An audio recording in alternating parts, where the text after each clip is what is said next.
asifiwe. Majina naitwa Ronald Mbango. Siku ya leo tumekuwa na siku ya 4 ya mkutano wetu katika viwanja vyetu vya Mahande.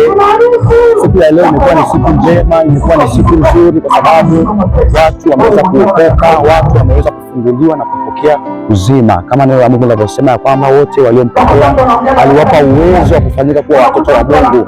Tunaona watu wengi wameamua kuacha njia mbaya, kuacha matendo yasiyofaa, wameamua kuacha miungu mingine na kuamua kumfuata Yesu, wanatamani kuwa watoto wa Yesu. Wengi wamempa Yesu maisha na imekuwa ni furaha kubwa hata mbinguni, kwa sababu ni furaha iliyoje kwamba mwenye dhambi mmoja akitubu. Tunamshukuru kwa sababu wengi wao leo wameweza kumpokea Yesu na kuanza maisha mapya ndani ya Yesu. Karibuni sana siku ya kesho, tutakuwa tena na mkutano wetu siku ya mwisho hapa. Hakika haujachelewa, siku ya kesho kuna muujiza wako, kama hujaokoka pia unakaribishwa. Karibuni sana, Kristo anakupenda sana. Haleluya. Shalom, shalom, shalom. Wapendwa, Bwana asifiwe. Hakika tunamshukuru Mungu tokea Jumatano mpaka sasa tunaendelea kumwona Mungu akijitukuza katika viwanja vyake vya FPCT hapa Mahande. Hakika tokea Jumatano mpaka leo tumeona nguvu za Mungu, watu wakipona, wakifunguliwa magonjwa, watu wameteseka miaka mingi, wameteseka na mapepo, wameteseka na magonjwa, lakini kupitia mkutano huu umeleta mabadiliko makubwa, umeleta connection kubwa. Hakika kwenye mkutano huu tunaendelea kumwona Mungu. Usiache kupesa katika siku ya kesho. Tumeweza Jumatano, leo ni siku ya Jumamosi, tunaendelea kumtukuza Mungu. Hakika siku ya kesho Jumapili ni siku ya kuhitimisha. Wewe uko nyumbani ambaye bado unaguswa kupitia mkutano huu, njoo siku ya kesho upokee muujiza wako. Usiache kupesa katika mkutano wa baraka, watu wamefunguliwa, wamepenya. Ninakushauri ambao uko nyumbani, ambao unasikia sauti katika viwanja hivi, usiache kuja siku ya kesho kumrudishia Mungu sifa na utukufu. Na pia shuhuda nyingi tutazisikiliza, watu wameponywa, kulikuwa kuna shuhuda nyingi mbalimbali, watu wamefunguliwa kwa njia mbalimbali. Kwa siku ya kesho pia tutasikiliza shuhuda ambazo Mungu ameachilia juu ya watu wake. Karibuni sana na Mungu awabariki.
nikilala nikiamka Bwana, nifanye mapenzi yako. Nikiimba nikicheza Bwana, nifanye mapenzi yako. Nifanye mapenzi yako. Nifanye mapenzi yako.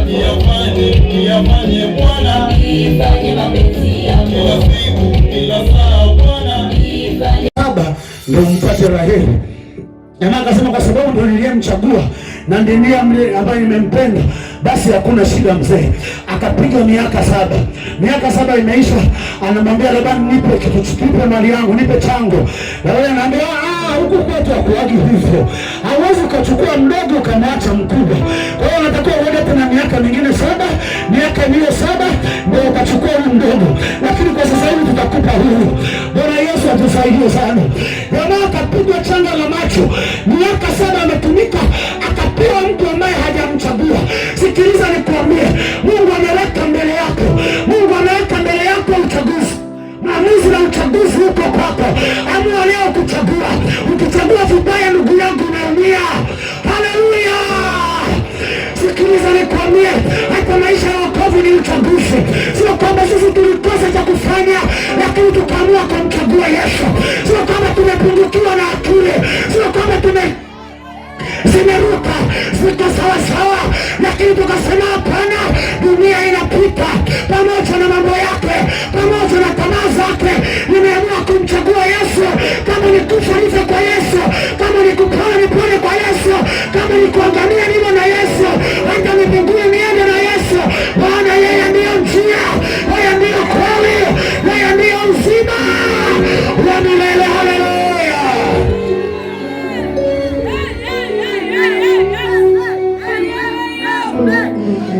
Ukiwekewa mganga ukawekewa na Yesu, yaani yuko mtu ambaye ataenda kwa mganga, atafuata njia ya kwa mganga, maana ndio uchaguzi wake. Sikia nikwambie, maandiko yanasema ya kwamba yuko njia ionekanayo kuwa sawa machoni pa mtu. Hiyo njia unaona iko sawa, uchaguzi wako unaona uko sawa, lakini matokeo ndio atakayoamua ya kwamba ulichokichagua ni sahihi ama sio sahihi. Matokeo ya kile ambacho umekichagua, njia yako inaonekana iko sawa sawa, lakini nakwambia ni sawa machoni pako, lakini pa machoni pa Mungu haiko sawa, haiko sawa.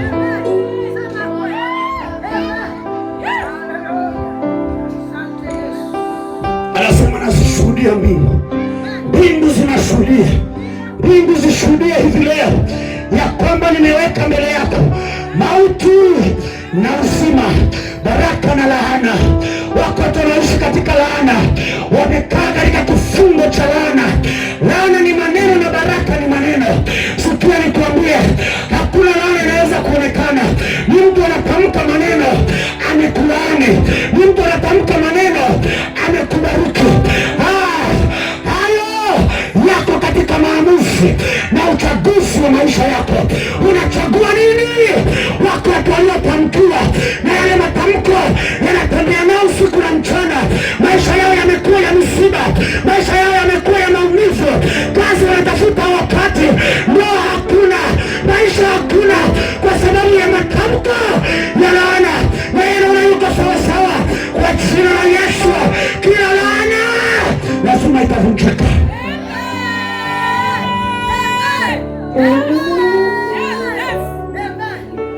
Usikae upuuzie kitu ambacho mtu anasema.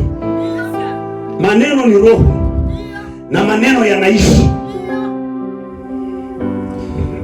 Unasema nilisema tu au alisema tu. Ndio alisema, lakini kumbuka Yesu akasema maneno nayowaambia ni roho tena ni uzima.